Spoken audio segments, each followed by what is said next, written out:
नमस्कार मित्रों आपका स्वागत है आपके अपने चैनल मनी मंत्रास पे। मैं आपका दोस्त, आपका मित्र, आपका सखा, आपका हमसफर, आपका सलाहकार नंद किशोर तिवारी। मित्रों, आज मैं एक म्यूचुअल फंड की सीरीज में ही एक नए फंड्स के बारे में चर्चा करने के लिए आपके सामने प्रस्तुत हुआ हूं। और ये फंड सेक्टोरियल फंड है जो आईटी सेक्टर को बिलोंग करती है और जो एएमसी है वो टाटा है। मैं चर्चा करने के लिए आया हूं टाटा डिजिटल इंडिया फंड के बारे में। कई मेरे व्यूअर्स के डिमांड से कि आप टाटा डिजिटल इंडिया के बारे में बात करें, तो मित्रों मैं आपके उन रिक्वेस्ट पे, आपके दी गई आज्ञा के हिसाब से मैं आज सामने प्रस्तुत हुआ हूं।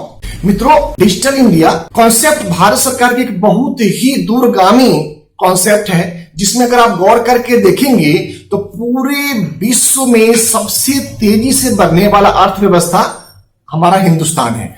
और उसमें भी हम तब तक आगे और बहुत तेजी से नहीं बढ़ सकते जब तक कि हम डिजिटली बहुत स्ट्रांग नहीं हो। मैनुअली सिस्टम से हम लोगों को बाहर निकलना पड़ेगा और डिजिटल सिस्टम में आना पड़ेगा। दोस्तों, एक बहुत ही बढ़िया फंड्स, बहुत ही बेहतरीन फंड्स, बहुत ही उत्कृष्ट फंड्स, जिसके बारे में आज मैं आपसे चर्चा करने के लिए आया हूं। विशेष जानकारी देने के लिए मैं आपको अपने डेस्कटॉप पे लेके आता हूं, जहां पे मैं आपको इस फंड की जन्म कुंडली बताऊंगा। आइए दोस्तों, फंड का नाम है Tata digital India fund regular plan. बारे में ये फंड का जो रेट है 20 अगस्त 2020 का मैं दिखा रहा हूं, जो 17 रुपए 45 पैसे पे क्लोजिंग हुई थी। और ये ओपन एंडेड फंड की टाइप में है और प्लान में ग्रोथ का डिस्कस कर रहा हूं। और फंड का जो क्लास है इक्विटी क्लास को बिलोंग करती है, सेक्टर फंड है और टेक्नोलॉजी सेक्टर को बिलोंग करती है। फंड 4 दिसंबर 2015 को लॉन्च हुई थी और इन्फो जो क्लोज हुआ था 18 दिसंबर 2015 को हुआ था। और मार्केट में फिर से सेल और परचेज होने के लिए जो ओपन हो गई थी वो 28 दिसंबर 2015 को हो गई थी। आने वाला दिसंबर 2020 में ये फंड अपने 5 साल का कार्यकाल पूरा करेगा। दोस्तों, इसमें जो मिनिमम इन्वेस्टमेंट अमाउंट है वो 5,000 रुपए है और इसकी जो फंड मैनेजर है मीता सेठी जी हैं।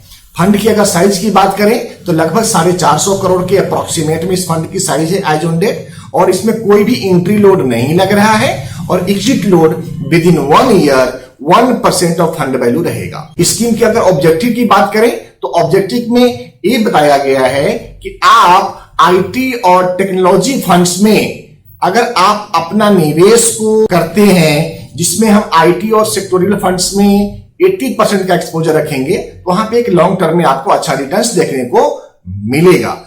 फंड की अगर स्कीम की परफॉर्मेंस की बात करते हैं मेरे मित्रों, तो 52 वीक में 17 रुपए 57 पैसे का इसका रेट था, जो हमने 20/8 का डाटा लिया है। 18/8 का इसका हाईएस्ट रेट था 17 रुपए 57 पैसे का। और 52 वीक में जो सबसे लोएस्ट रेट था वो 23 मार्च 2020 का था, जो लगभग 11 रुपए का था। तो आप गौर करके देखेंगे 11 और 17 के बीच में जो डिफरेंस है लगभग 55% के आसपास में। तो अपने इस 5 महीने के अंदर में इस फंड ने अप्रोक्सीमेट 55% का रिटर्न दिया है, जो बहुत ही उत्कृष्ट रिटर्न है।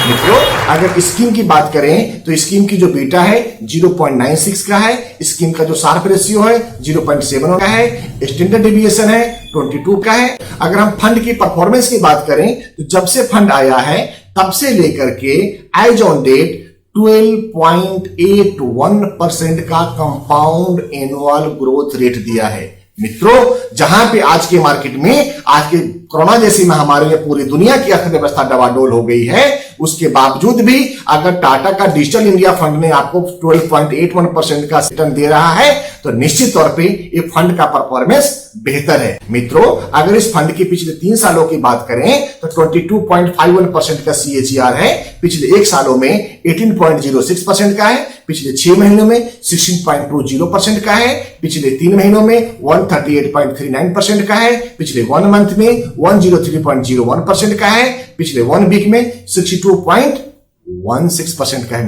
मित्रों, अगर हम इसको SIP स्टाइल से इन्वेस्टमेंट की बात करेंगे, पिछले 3 सालों की अगर रिटर्न की बात करो तो 17.49% का है।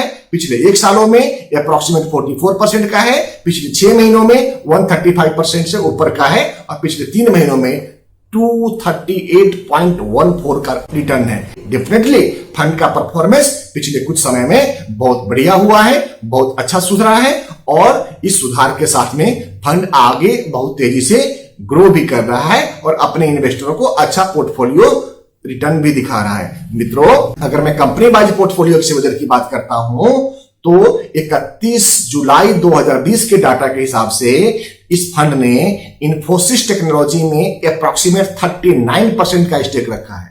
बहुत बड़ा स्टेक है इन्फोसिस में। यह बात दर्शाता है कि मीता सेठी जी का कितना कॉन्फिडेंस इन्फोसिस के ऊपर है।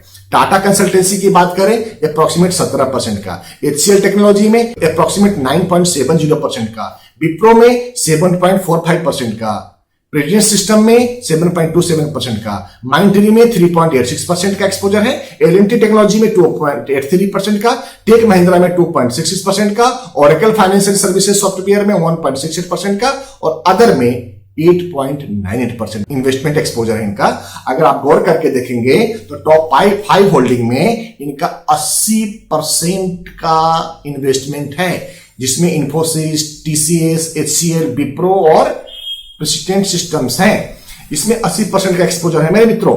दोस्तों, अगर मैं सेक्टर वाइज की बात करूं तो 91.75% का टेक्नोलॉजी सेक्टर में है, इंजीनियरिंग में 2.83% का है, अदर में 5.43% का एक्सपोजर है। मित्रों, अगर बेंचमार्क रिटर्न के हिसाब से इस फंड की रिटर्न की बात करें, डेफिनेटली पिछले कुछ समय में आईटी सेक्टर में मंदी थी पिछले 3-4-5 सालों में, उसके बावजूद भी फंड ने अपना रिटर्न बेहतर परफॉर्म करके दिखाया है। तो दोस्तों, ये मेरे द्वारा सुझाया गया फंड के ऊपर पूरी जानकारी है। जैसा कि मैं पहले ही बता चुका हूं कि इस सेक्टर में और भी अच्छे फंड्स अवेलेबल हैं। आपको मैं डिस्क्रिप्शन बॉक्स में वो डिटेल्स दे दूंगा कि अच्छे फंड्स कौन कौन से हैं और आई बटन में जाकर हमारे उस वीडियो को आप जरूर देखें और पूरी ज्ञान को अपडेट करें। इसी के साथ दोस्तों, मैं आज के इस कार्यक्रम को समाप्त करता हूं और आपसे प्रार्थना करता हूं कि अगर आपने हमारे चैनल को सब्सक्राइब नहीं किया है तो आप हमारे चैनल को सब्सक्राइब करें, लाइक करें, शेयर करें, कमेंट करें, अपने दोस्त और मित्रों तक इसको भेजें। और जो मित्र फाइनेंशियल सेक्टर में हमारे साथ जुड़ करके कंधा से कंधा मिला के अपने जीवन को आगे बढ़ाना चाहते हैं, उनका हम दिल की गहराइयों से स्वागत करते हैं। इसी के साथ आज का कार्यक्रम समाप्त करते हैं। नमस्कार दोस्तों, नमस्कार।